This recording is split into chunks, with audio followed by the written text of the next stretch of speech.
Sherlock Holmes et les ombres du passé. Le podcast.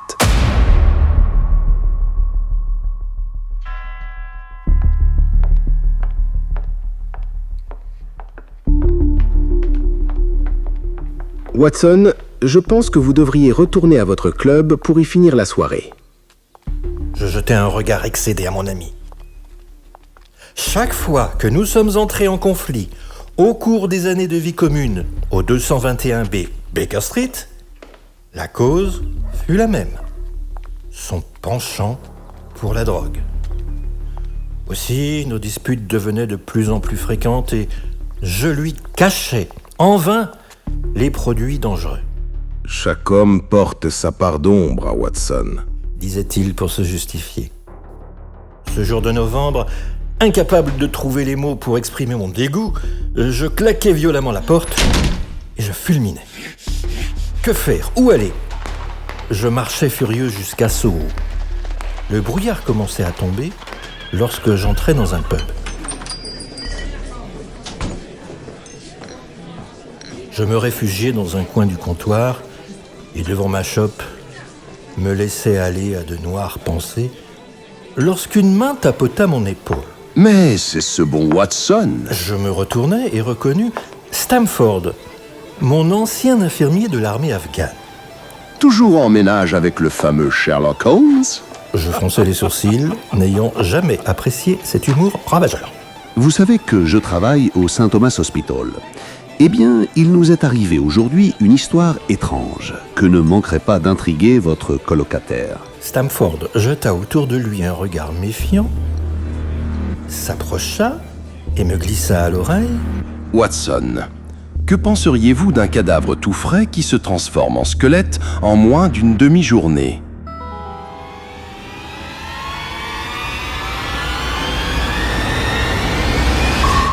Sherlock Holmes et les ombres du passé. Le podcast.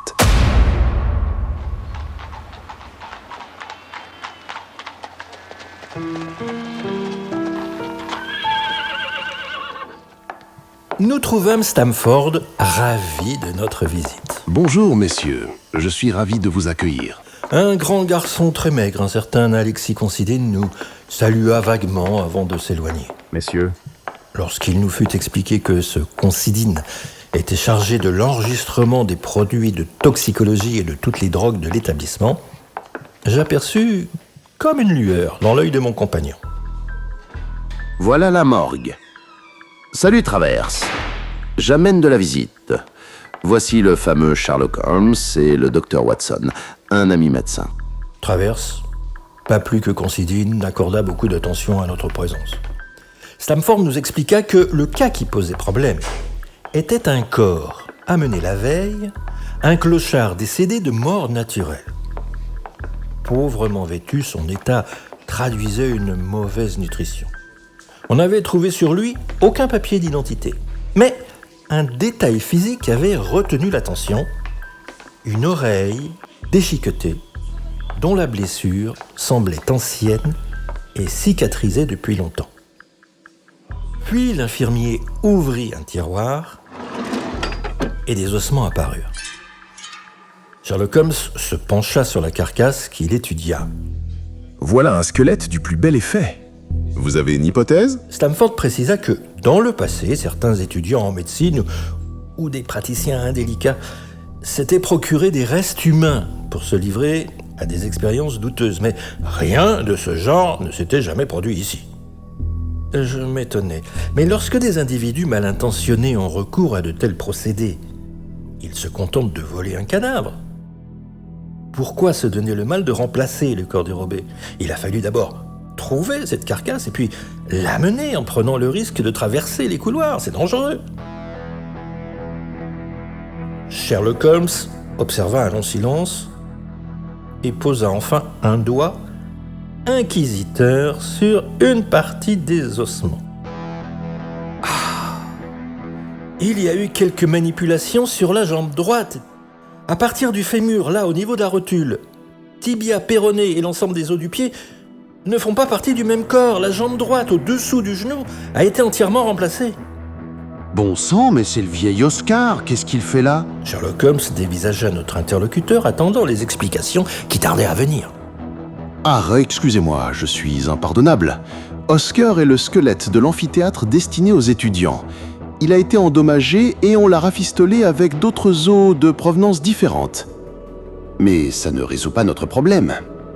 Qu'est-ce que Scar fait dans ce tiroir à la place du pauvre bougre amené hier matin?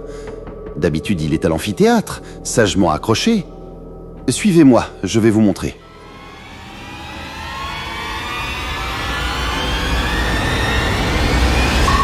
Sherlock Holmes et les ombres du passé. Le podcast.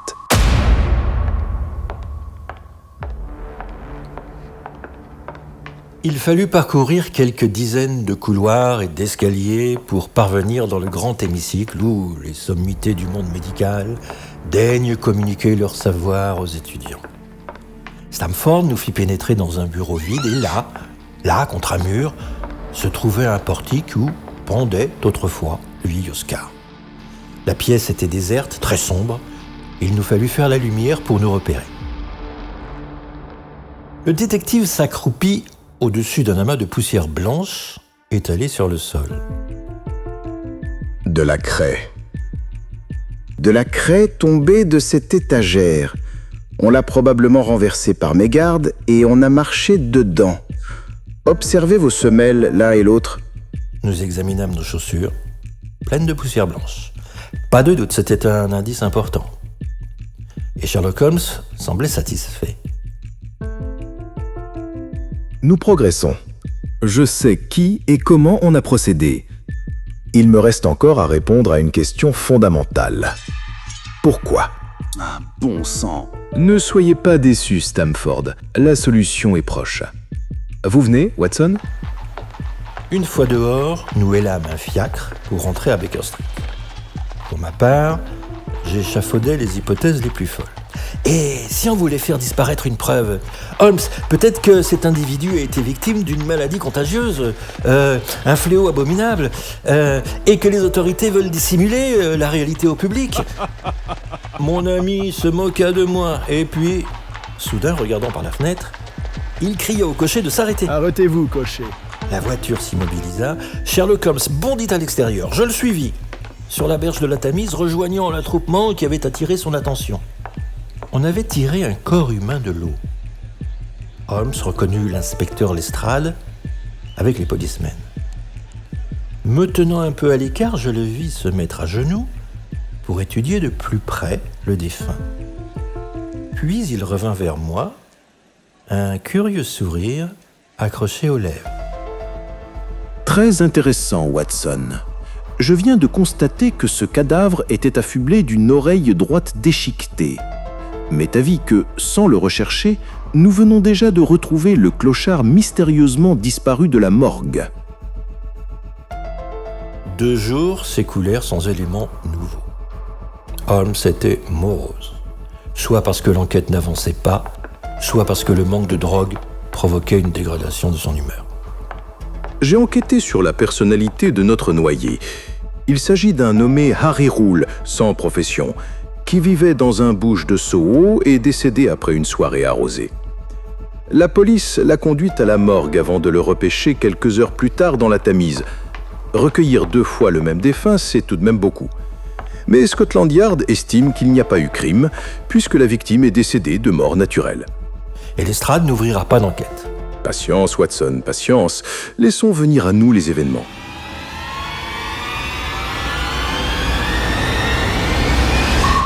Sherlock Holmes et les ombres du passé. Le podcast. Le surlendemain, nous entendîmes les protestations de Madame Hudson et une cavalcade dans les escaliers. Stamford s'engouffra dans la pièce. Messieurs, ça continue. Un nouveau squelette vient d'être découvert dans un tiroir à la morgue, à la place du cadavre de Sir Charles Granger, un banquier bien connu de la City. Pendant le trajet jusqu'à l'hôpital, nous prîmes connaissance des faits. Le banquier avait succombé à une crise cardiaque alors qu'il jouait au golf avec son frère médecin à Harley Street. Puis, il s'était écroulé et le frère, seul avec lui, n'avait pu que constater le décès. C'est lui qui avait fait rapatrier le défunt la veille au soir.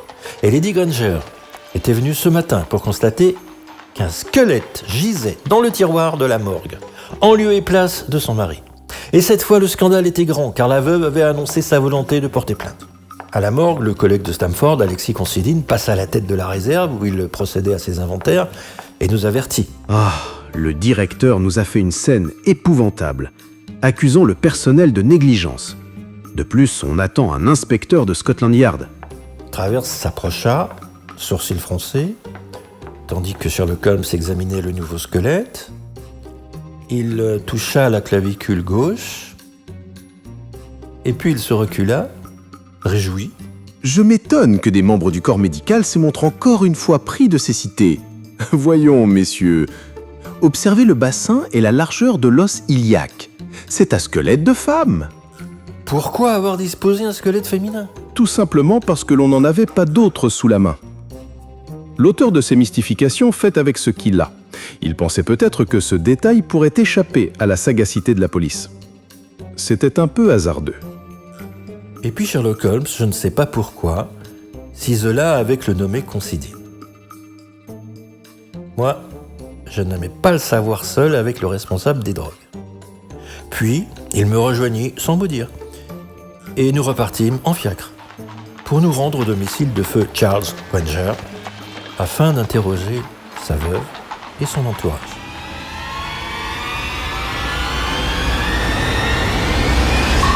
Sherlock Holmes et les ombres du passé.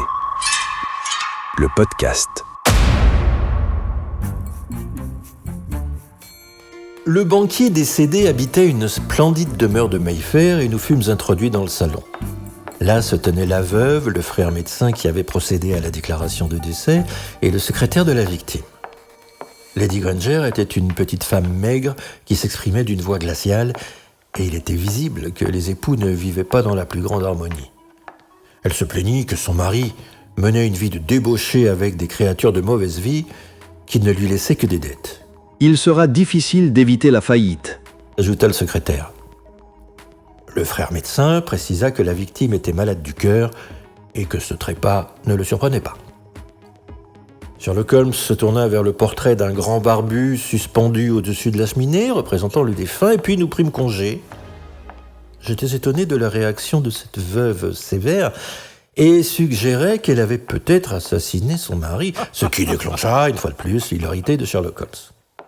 Mon brave Watson, il va être l'heure de déjeuner et je vous propose un bon repas chez Wilton's. Quelques huîtres seraient les bienvenues, n'est-ce pas ? Et ce soir, nous irons applaudir Liliane Nordica à Covent Garden pour la dernière de la Traviata. Qu'en dites-vous ? Je devais avoir l'air complètement affolé ou effaré, car mon ami cligna de l'œil. Mais patience, Watson, patience. Le soir, nous nous rendîmes à la représentation de la Traviata, dont c'était l'ultime séance, la troupe quittant Londres pour entreprendre une tournée mondiale. La représentation magistrale conquit le public qui réserva un triomphe à Liliane Nordica. Alors Sherlock Holmes se tourna vers moi. Venez, Watson, allons saluer quelqu'un qui mérite toute notre admiration. Dans les coulisses, au lieu de s'arrêter à la porte de la vedette, Holmes frappa à celle d'une loge plus discrète et une voix féminine charmante nous autorisa à entrer. Bonjour messieurs, entrez, je vous en prie. Je reconnus la jeune artiste qui jouait la camériste de la Traviata. Au fond, un ouvrier remplissait une malle de matériel. Mademoiselle Considine, votre prestation et vos talents de comédienne méritent tous nos compliments. Et puis, Sherlock Holmes lança à l'ouvrier, toujours de dos. Vous pouvez cesser vos rangements, mon ami. La comédie est terminée. L'ouvrier se retourna. Le gaillard était grand, chauve, imberbe, et pourtant sa physionomie me disait quelque chose. Watson, je vous présente Sir Charles Granger, respectable financier qui, lorsqu'il ne joue pas les cadavres, révèle des dons de comédien exceptionnels, lui aussi.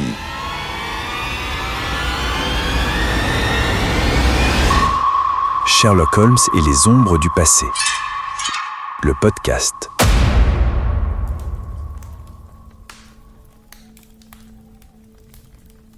1 heure plus tard, à Baker Street, confortablement installé devant un bon feu, j'eus droit aux explications de mon ami. Nous allons remonter à l'envers, Watson.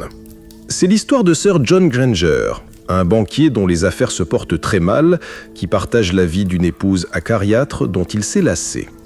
Son frère, qui est médecin, compatit à son infortune et lui offre de l'aider. Et voilà que Sir Granger décide de tout quitter pour commencer une nouvelle vie avec sa maîtresse, la jeune Emily Considine, sœur de qui vous savez, qui doit partir en tournée à l'étranger. Comment décide-t-il alors de s'en sortir ? Mais en se faisant passer pour mort, m'écriai-je, voilà. Et comme son frère médecin signe le certificat de décès, personne ne s'interroge. Excellent, Watson. Il fallait évidemment une complicité médicale pour réussir une telle entreprise, et l'implication du médecin m'a sauté aux yeux dès que j'ai appris le lien familial. Ce qui m'a dérouté, c'est le rôle de la première victime, Harry Rule, le clochard. Et pourtant, c'était bien joué. Holmes alluma sa pipe et enchaîna. L'apparition du premier squelette constituait une répétition et créait un climat exceptionnel. Si le corps de Sir Granger était le seul à disparaître, on aurait cherché à raison du côté de ses proches et ses affaires auraient été passées au crible. Mais avec 2 squelettes sans aucun rapport entre eux, la police était aveuglée. Je ne comprends pas comment vous avez réussi à remonter la piste. Vous souvenez-vous de toute cette craie écrasée dans le petit local de l'hôpital ? Vous-même aviez marché dedans. Quand nous sommes arrivés et que Stamford nous a présenté son collègue Alex Considine, j'ai remarqué qu'une de ses chaussures portait des traces de craie. Il avait donc été lui aussi dans ce local. Et pour y faire quoi ? Procéder à la substitution, bien sûr. La seconde fois, il a fallu aller chercher un autre squelette, et comme ce n'est pas un accessoire si courant, on s'est rabattu sur un féminin. Or, en passant mes doigts sur les ossements, j'ai trouvé des traces de maquillage. Oui, il y avait du maquillage sur un os, Watson. De là à conclure qu'il s'agissait d'un accessoire de théâtre, que Considine avait une sœur qui chantait à Covent Garden, que des témoins avaient vu Sir Granger lui rendre fréquemment visite, c'était facile. Mais nous avions à agir très vite, avant le départ de la troupe demain matin. Nous avons vu le portrait de Sir Granger chez lui, portant fièrement la barbe. Mais avez-vous remarqué que le déguisement le plus simple consiste à se raser la tête et à couper sa barbe ? La fin de l'aventure tient en peu de mots. Sir Charles Granger, n'ayant tué personne, fut relâché, mais dut affronter ses créanciers et, pire encore, sa terrible épouse. Son frère médecin dut répondre à l'accusation de fausses déclarations. Sa réputation fut entachée. Alexis Considine, l'infirmier qui comptabilisait les produits toxicologiques, se volatilisa. On n'entendit plus parler de lui. Mais je dois constater qu'à partir de cette époque, Holmes n'éprouva plus aucune difficulté pour s'approvisionner en cocaïne. Et il me semble l'entendre parfois murmurer à mon oreille « Chaque homme porte sa part d'ombre, Watson. » C'était Sherlock Holmes et les ombres du passé, un podcast signé Rêve d'Ulysse Productions. Retrouvez d'autres enquêtes inédites dans le recueil intitulé Sherlock Holmes et les ombres du passé de Thierry Niegret, publié dans la collection Moisson Noire aux éditions La Geste.